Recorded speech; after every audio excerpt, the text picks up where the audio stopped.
Rule number 2 is, don't listen to the naysayers. Don't listen to the naysayers.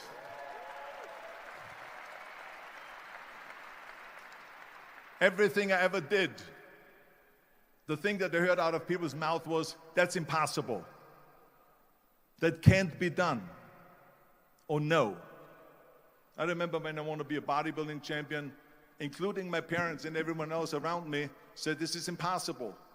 Why don't you become a ski champion? That's what they do in Austria. Or a bicycle champion, they do some track and field. You can't be a bodybuilding champion. That is exactly what I heard, and of course I proved to the people that it can't be done. So whenever someone said to me, it can't be done, I heard it can be done. When they said no, I heard yes. And when they said it's impossible, I heard it is possible. Because I am a strong believer.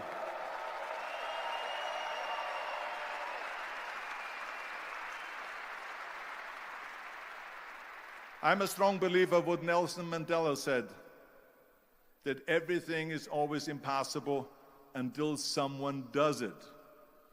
Well, I'm going to be the one, I said to myself, I'm going to do it and I'm going to show it to them. Maybe it has never been done before. That's perfectly fine with me. But I'm going to do it. And I did not listen to the naysayers.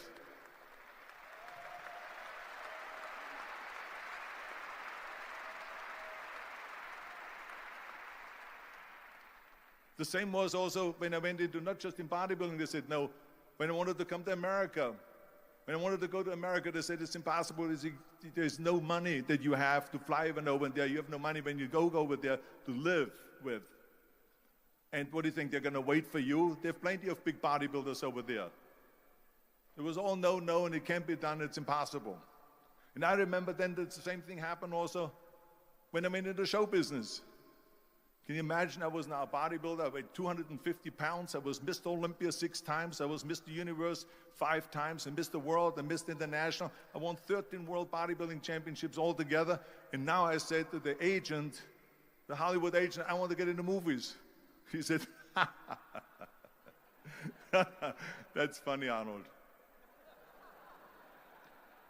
I asked a studio executive, I say, I want to get into movies. I want to be a leading man. He started laughing. So they all say it's impossible. I said, why is it impossible? He says, because look at how big you are. You weigh 250 pounds. Hercules bodies and muscular bodies weighing 20 years ago. 20 years ago, they did Machista and they did all these Samson movies and Hercules movies and stuff like that, but not anymore. Arnold, this is the 70s. Do you know the sex symbols today? It's Al Pacino. He weighs 150 pounds. It's Dustin Hoffman. He weighs 146 pounds. And guess who else is a sex symbol? Woody Allen.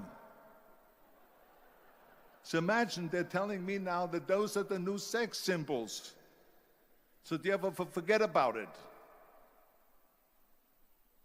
And then they told me, says, and your accent, even if you reduce all your body weight and everything and have a normal body, your accent.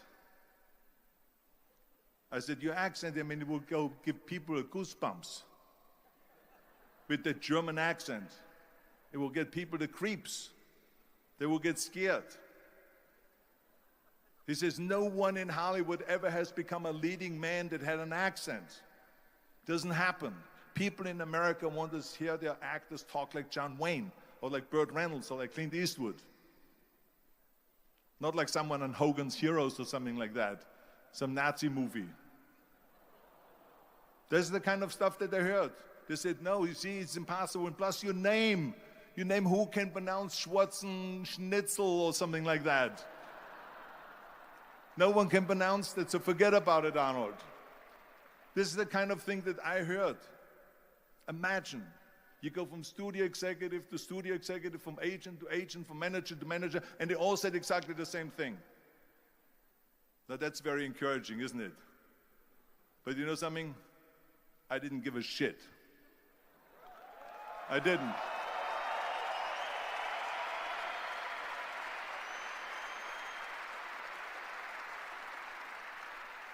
because I believed that I can be a leading man.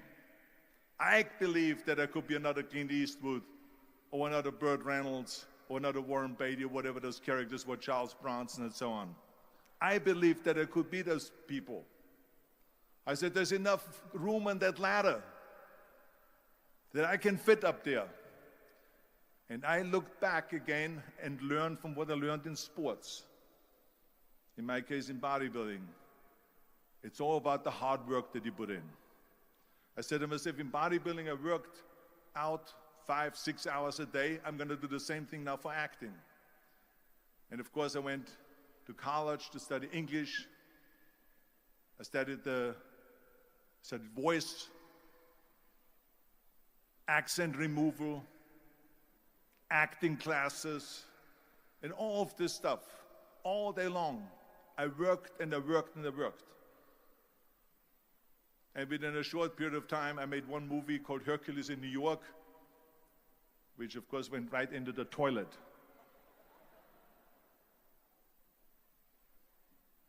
But it didn't discourage me. I still had the same vision. And then all of a sudden I did Streets of San Francisco. I did Stay Hungry and Pumping Iron and The Villain. And then all of a sudden I was asked by Dino De Laurentiis and by Universal Studio, the biggest studio, to star in Conan the Barbarian. And after I did Conan the Barbarian, the director at the press conference said to the press, the director was John Milius. He said to the press, if we wouldn't have had Arnold, we would have had to build one. So think about that.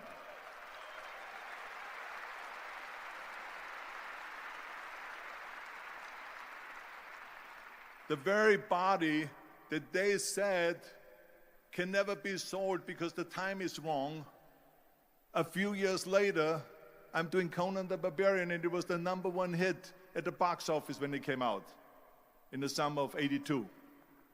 Think about that. And the director says, if we wouldn't have had his body, we would have had to build one. So all of a sudden, my body became an asset, not a liability. And the same thing was with Terminator. After we were finished filming Terminator, Jim Cameron said to the press, if Arnold wouldn't have had that accent and talked like a machine, I think the movie wouldn't have worked. So think about that. The body and the accent that they attacked was an asset.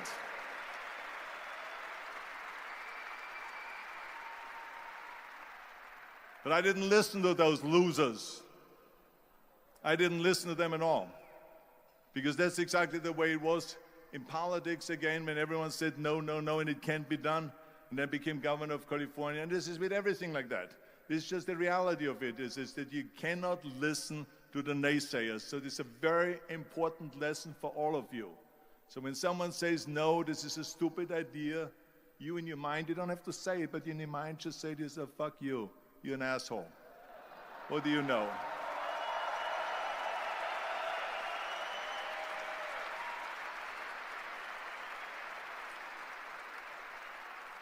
If I would have listened to the naysayers, from bodybuilding to show business to politics, I would not be standing here today talking to you. I would be in Austria in the Alps yodeling. That's right. I would be in Austria still left yodeling. That's what I will be doing, exactly. So this is why I say don't listen to the naysayers.